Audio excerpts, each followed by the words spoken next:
त्यामुळे शेतीला रस्ता पाहिजे, शेतीला पाणी पाहिजे आणि लाईट पाहिजे। मी आपल्याला खात्री देणार आहे, माझ्यावर टीका किती करा, मी घाबरणारा माणूस नाही आहे। मला सांगतात ते गुलाबराव पाटील गुंडा आहे, कोणावर गुंडागिरी केली? 8 वर्ष झाला मी मंत्री आहे। एक कानडद्याच्या माणसाने सांगावं की गुलाबराव पाटलांनी पोलीस स्टेशनात फोन लावला की याला उचला आणि त्याला पकडा आणि त्याला टाका। मी हा धंदा नाही केला, कधीच नाही केला। मी लग्नात आलो असेल, मोतीत आलो असेल, दारावर आला असेल, मी नाही आला तर माझा मुलगा आला असेल, आपल्याशी संपर्क ठेवण्याचा या ठिकाणी प्रयत्न केला आहे।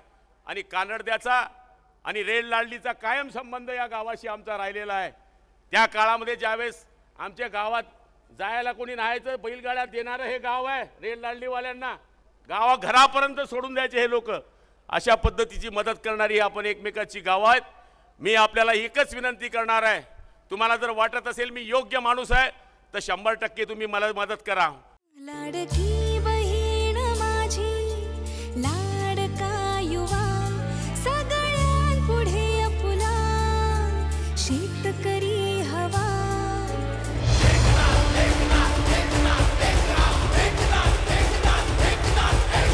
शिवसेना जिंदाबाद, दृश्यमान जिंदाबाद, शिवसेना जिंदाबाद, दृश्यमान जिंदाबाद, शिवसेना जिंदाबाद, दृश्यमान जिंदाबाद।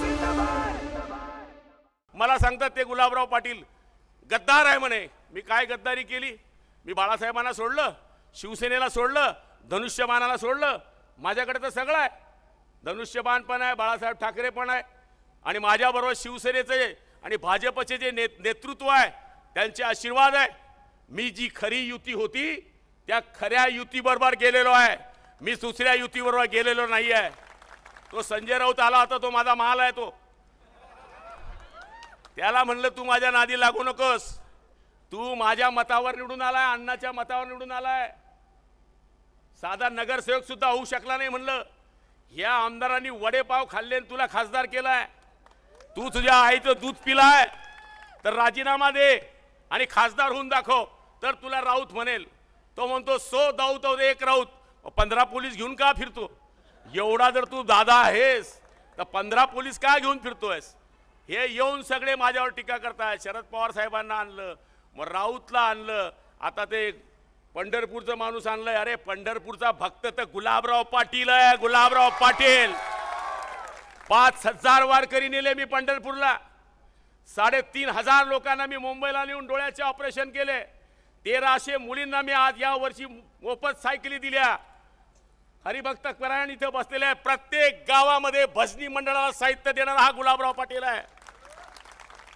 आपले संस्कार, आपली संस्कृती जिवंती राहावी, हा भगवा कायम तेवत राहावा, हे काम करण्याचं काम गुलाबराव पाटलांनी केलेलं आहे। कोल्हा दलितांची मतं घेतात, मुस्लिमांची मतं घेतात, काय दिलं तुम्ही त्यांना? नाहीतर मी चॅलेंजने सांगतो, दलितांना माझं आव्हान आहे, 45 बौद्ध विहार देणारा एकमेव गुलाबराव पाटील आहे या जळगाव ग्रामीण मतदारसंघात। आजपर्यंत कोणी मायच्या लालने दिले नाही। मुसलमानांना मी विचारतोय, सगळ्यात जास्त कब्रस्तान देणारा लालचंद भाऊ बसले आहेत, 9 कोटी रुपये नशिराबाद मध्ये दिले, 4 कोटी रुपये मुसलमानांना मी दिले। धरणगाव मध्ये 6 कोटी आले होते, मुसलमानांना 3 कोटी दिले। ते मत देतील नाही देतील मला माहित नाही, राम भरोसे हिंदू हॉटेल।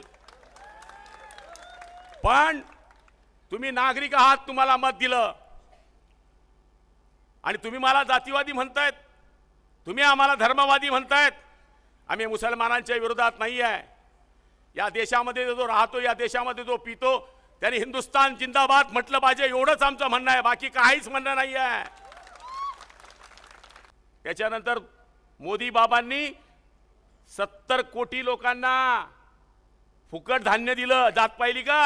हा मुसलमान है, देव मत इसको, बौद्ध आहे त्याला देऊ नको। 70 कोटी आज भिकारी दिसतो का तुम्हाला?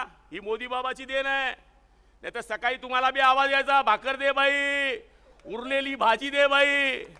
हे बंद केलं मोदी बाबांनी। 70 कोटी लोकांना मोफत धान्य देणारा माणूस आहे।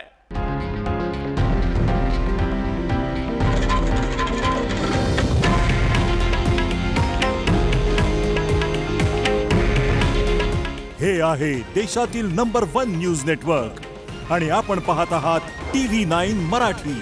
काळजी तुमची, हित महाराष्ट्राचं।